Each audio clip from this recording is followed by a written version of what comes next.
So to start, I'm going to share an origin story. I'm going to share my origin story. Growing up, I was the weird homeschooled kid who had parents that were, okay, get this, conservative, atheist, ex-hippies. Orange juice and toothpaste are a slightly better combination. I distinctly remember mornings where we would be listening to Rush Limbaugh on the radio. I would be drinking a fresh kombucha that my mom was growing in the fridge, and my dad would be debating the Mormon missionaries that were unwise enough to knock on our door. I think the church kept sending them to our house for practice. If I wasn't being told that I was going to hell from the more religious homeschooled kids, I was definitely getting ridiculed for not knowing the latest lingo or music or fads from the public school kids. And no kid wanted to eat my parents' weird hippie food for dinner. When you feel like an outsider in your community, that's isolating. When you're a kid whose brain is desperately trying to wire itself for safety and security by cultivating belonging and connection, you get a lot of uncertainty and an anxiety disorder. My attitude at the time was that the world was a big, scary place, and I didn't belong. While I knew my family was not typical compared to the rest of society, my role within my family was. I watched Saturday morning cartoons, fought with my 2 younger sisters, got grounded, did chores, played video games, had pets, played outside. I didn't really have an understanding or an idea of what adulthood or independence was going to look like for me. So at the time, my attitude was like, you know what? When I turn 18, there's going to be this bibbity-bobbity-boop moment, and I'm instantly going to have a plan with resources and a future. Anyone else think about their life as having certain things when you get to a particular age? You just kind of think about it like, when I'm this age, I'm going to have this stuff.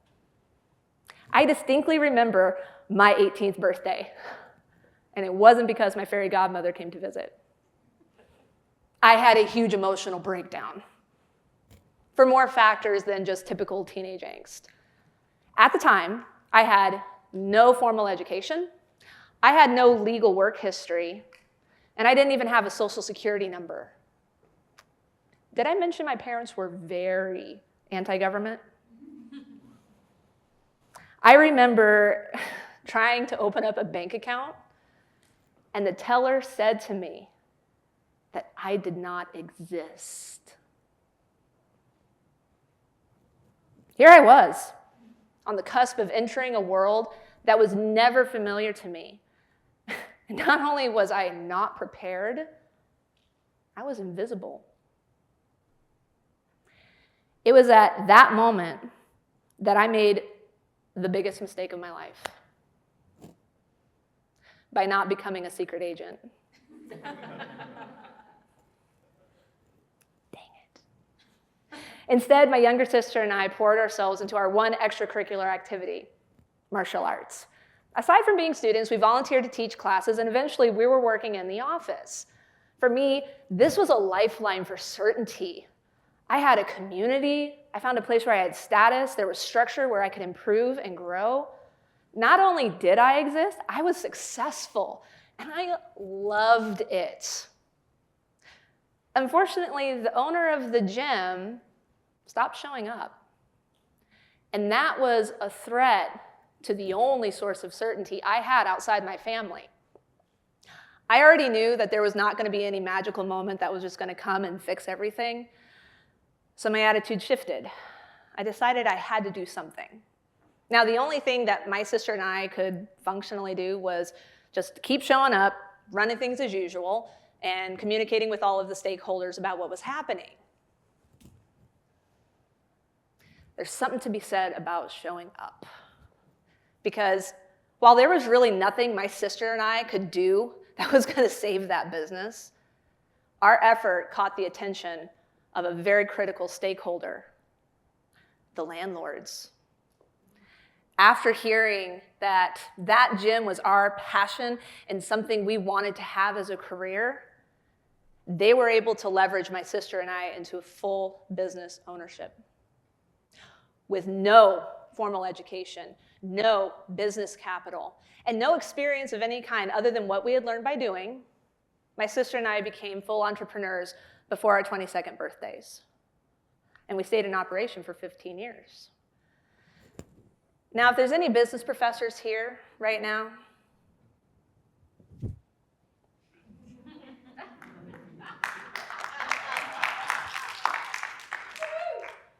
I am definitely not endorsing that as a way to start a business.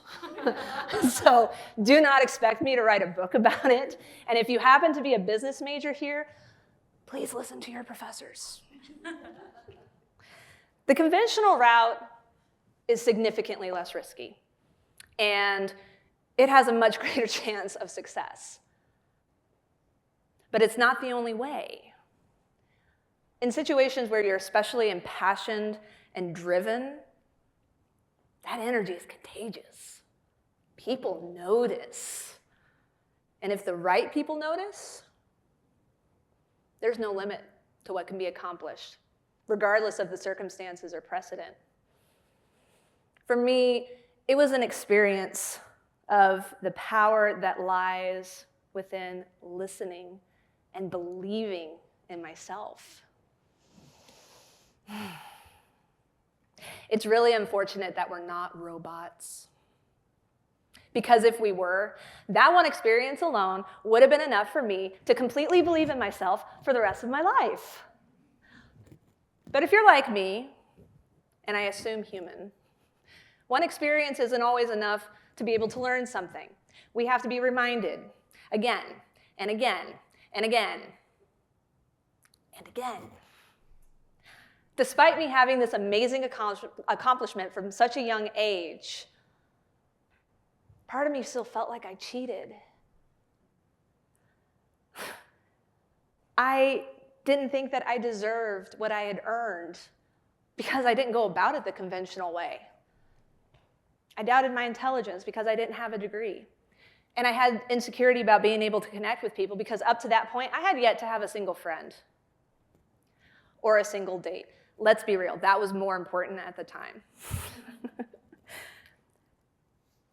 Having a win is great, but the lack of belief that I had in myself would slowly erode and undermine everything I had earned. But I didn't know that at the time. I just did what we all do, which is say, I'm fine, and we continue on as usual. And you know what? That works. If you believe you are fine, you probably are, until you're not. If life stayed the same, I would still be over in that gym instead of here talking to you today. But life did as it usually does, which is never stay the same. And mine was about to change in a very hard way. Shortly after becoming an entrepreneur, my parents divorced. My dad moved halfway across the country, and early one August morning, I tragically discovered that my youngest sister had died in the night from a seizure. The extreme grief that my family experienced wasn't managed by therapy. It was managed by, I'm fine. No matter how hard we tried to believe that we were fine, our unexpressed pain was too great. Despite the love we had for one another, we ended up blaming, attacking, and becoming estranged from one another. I lost my sister and my entire family in the process, which eventually included my business partner. Still, I was committed to being fine. And being angry, that was a great way to feel like I had control. And work, perfect distraction. The only way I felt normal was when I was working, so that's all I did. Sometimes for up to 70 hours straight with no sleep. Eventually, my physical health gave out, and all of that emotion that I had been running away from hit me like a freight train. and I became deeply and chronically depressed. Still, I was fine. Multiple failed relationships? Fine. Becoming homeless during the 2008 recession? Fine. Drinking until blacking out multiple times? Fine. One day, I wasn't fine. I had the crystal clear thought that maybe I shouldn't be here anymore. If attitude was everything, I was done. I don't know exactly what snapped me out of the haze of suicidal ideation, but I suddenly realized the immediate danger I was in with myself.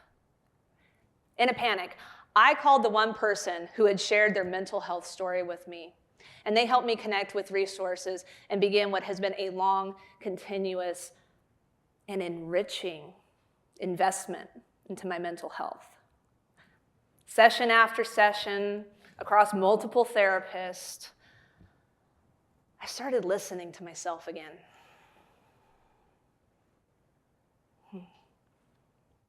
Yeah. And you know what? Every single win and every single insight that I got, life did as it usually does. Presented a new challenge. Sometimes I would manage these great. Other times, not so well. The way that this process was explained to me, which I thought was actually really creative, was that to think of it like the stripes on a barber pole. I know that's a little bit dated for some of the audience, right? But as our life presents us with different situations, a lot of our issues, they'll kind of rise to the surface for us to manage with them, figure them out, deal with them in some way. And then they retreat, just like the stripes of a barber pole. Regardless of how I managed my issues when they would come up, for various reasons, it was very likely that I would have an opportunity to try again and improve. I didn't have to be perfect. I just had to try. And with that, I began to heal. I want to take a moment to say that because someone was brave enough to share their mental health story with me, I was able to have a lifeline when I needed it the most. And if you are also one person who has similarly expressed your mental health journey with someone else, you have my absolute deepest gratitude and thanks. Because it's people like you who saved my life. So after all that, I lived happily ever after, right? No. No. In my healing, I realized that the passion I had for my business wasn't there anymore. I realized that my first marriage wasn't working, and I got divorced. And I still had this doubt in my head about my intelligence. You know when you write a to-do list and you put up all these lists of items and you'll get most of the stuff done, but then you have a couple of little scragglers that get moved over to the new list, and then you add some more items, and then that cycle just keeps going on and on and on. I feel like there's a universal law there that we haven't fully defined. So yeah, I still had work to do. As I started healing the relationship with my family, I was talking to my dad, and he kept mentioning that I should go get my GED. It's kind of funny when I think about how I grew up. Instead of argue, my instinct told me to consider it. So I did. I researched where I could take a prep class. Then I registered. And then at 35 years old, I took my first steps into a classroom for the first time as a student. And I loved it. I loved it. After getting my GED, I enrolled in my local community college and started working on my degree. After several semesters, I realized that I couldn't run a business full-time and continue in my education. I had to make a choice, and I was gutted. My business wasn't just a job to me. It had been my home, it had been my family, even my identity. How could I choose? How could I let that go? I realized I could because I knew exactly where I would end up if I didn't. And that was significantly more terrifying than any discomfort having to confront uncertainty or heartbreak would be. So I made my choice. I moved here to Texas. I'm currently finishing up my junior year, dual majoring in neuroscience and psychology. I work in a research lab here on campus, and I work with some of the most brilliant people I have ever met. I'm well on my way to becoming a professional nerd, and I'm so excited. I can say that not only am I the happiest I have ever been, but for the first time in my life, I feel like I'm at home within myself. There's not many guarantees in life, aside from death and taxes, but you are the one thing that is 100% guaranteed to be here for you for the rest of your life. Not your job, not your grades, not your family, not your status, not your money, not your belongings, none of that. The attitude you have for yourself and your existence is a relationship that has the power to endure anything life has to offer. And that deserves to be cultivated and nourished. In closing, I want to leave you with a final example of how I continue to cultivate a joyful attitude that I have for myself and this amazing world we live in. And that is to never let an opportunity go by without taking full advantage of the ability to unironically say, thank you for coming to my TEDxUTD talk. Thanks.